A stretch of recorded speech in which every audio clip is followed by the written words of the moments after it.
Alright guys, here we are again, and this time it's doing the 5 questions and answer challenge as nominated by Southpaw Davey.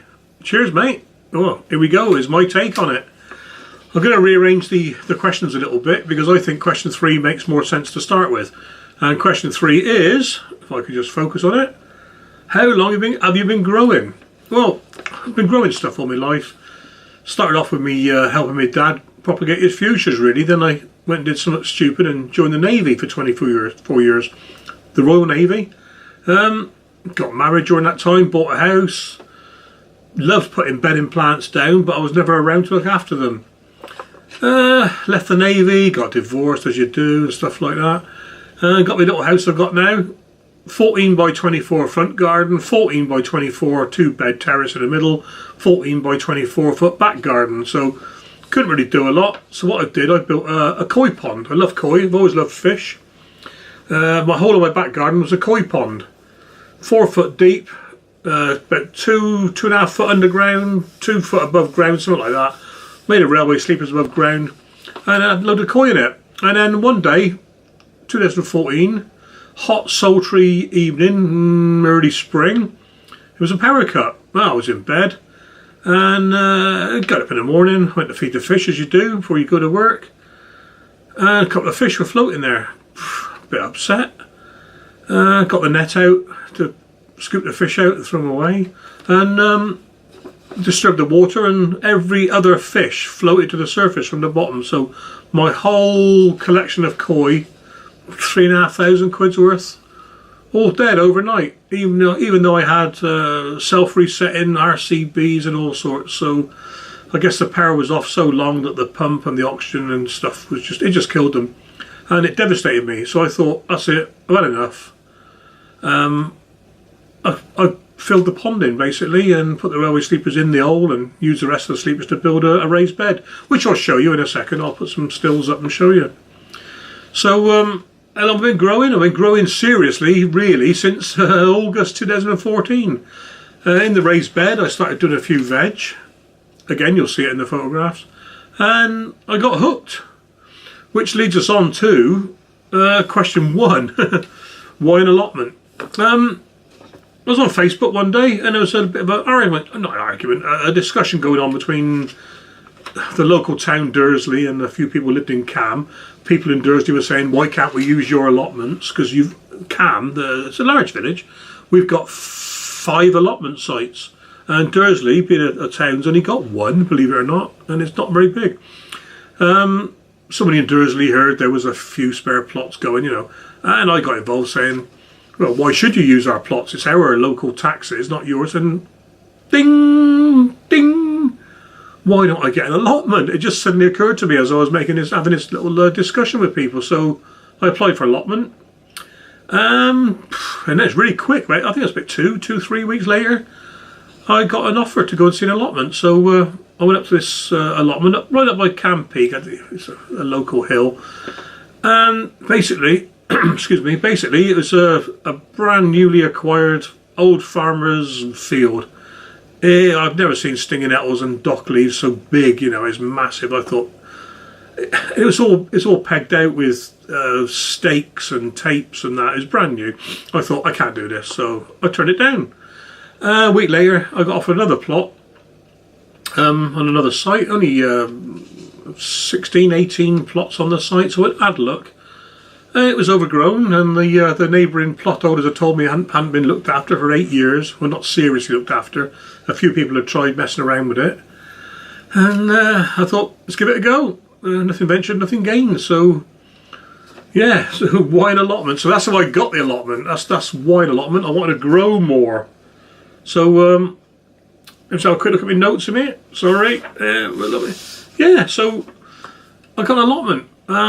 I've stuck loads of things in, like most people do. Too much to start off with. I was growing things I didn't really like to grow, but things I thought would get things moving. So I'll explain that bit in a minute. Which brings us on to question 2. Why do you YouTube? I've been watching YouTube for quite a bit, helping me with all my my newly acquired allotment and my extra plantings, at home. The guys at work were sort of ribbing me a bit about, you got a garden, you got an allotment, what are you growing? So I started doing a few videos, taking a mickey out of them as well. The MD saw them one day and he said, well, that's pretty funny, why don't you start a blog? So another little ding moment, it said there, blog, video, YouTube, bring them all together, make the videos on YouTube, stick them on the blog, see you get on, and then pass a bit of the knowledge on. So I got a few ideas of what I'm doing. I watch other people's channels. I know they're called channels now. I didn't know they were called channels then when I started. So I started off with people like, let me just read these out. Claire's Allotment, Hugh's Nursery, Learn How to Garden, very good. UK Here We Grow, well, mate. Sean James Cameron with his numerous channels he's got, numerous videos. I learned a few things. I take things off them. I pass them back to other people with my own little twist on it. Knowing that my friends wouldn't see these channels, I have passed the knowledge on via my channel, really. So that's kind of why I YouTube. I like passing the knowledge on. While we're talking about YouTube, what I don't like about some of these gardening channels is people who keep repeating themselves, keep showing the same thing over and over again. Oh look, here's my new fence. Here's where I'm putting the cabbages. Every single video it's the same thing. Or people who are just rehashing videos from last year. And the other one that gets me is people who just make videos for the sake of it, just make videos to monetize them and make a bit of cash, Okay, I don't blame them for doing that, but don't put a video every 2 days with no content in it. It's a waste of time. And the last one is people who have they've got sponsors. Obviously, got sponsors because every time they make a video, they mention these people. And next time you see their allotment, they got all this brand new stuff on it, and that to me is not real gardening. That's it's almost semi-professional. Anyway, gripe over. Question 4: what do you grow? Well, like I said, like most new gardeners, new allotmenteers, I tried everything. I was growing things I didn't like. I was growing things I do like. A lot of things failed because the earth was too virgin, if you like. So yeah, what do I like to grow? Well, I like to grow up the allotment things that don't need too much care. Let me just check my list here a second. Brassicas, onions, sweet corn, things like that. They can stand a couple of days of neglect. The things I grow at home on my raised bed that you've seen the pictures of, and in my 30-litre pots, I grow things that need more care and attention, like tomatoes. Well, I grow tomatoes in a solar quad grow, actually, from Greenhouse Sensations. See, that there's me getting a dig in with a supplier now, so yeah. Fantastic results from that. I use 30-litre pots, like I say, but in there we have the courgettes. Courgettes needs a lot of watering. No good up the plot because I can't get there all the time. I grow potatoes in pots. I grow them to do a bit of showing as well as eating. I like having decent quality potatoes to show. No good leaving them at the plot because if I can't get there for a few days, they dry out and they get a bit of scab or whatever. And yeah, so I grow them at home. So up the plot, things that don't need too much attention, really. And that brings us very sweetly on to question 5. What is your favourite thing to grow? Well, I've already mentioned potatoes and tomatoes, and to me they're the best to me.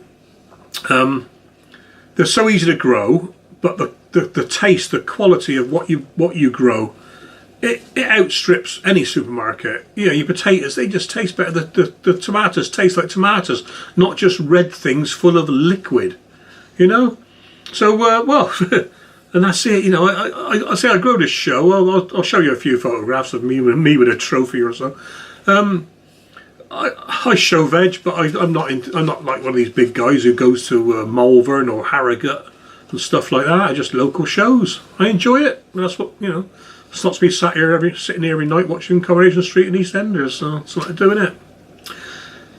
Anyway, that leads us sweetly on to my next bunch of nominations. Really, I don't know if half these guys are going to see what I'm telling them. I'll message you guys to let you know I've done it. Mark's Allotment Diary. Excuse me.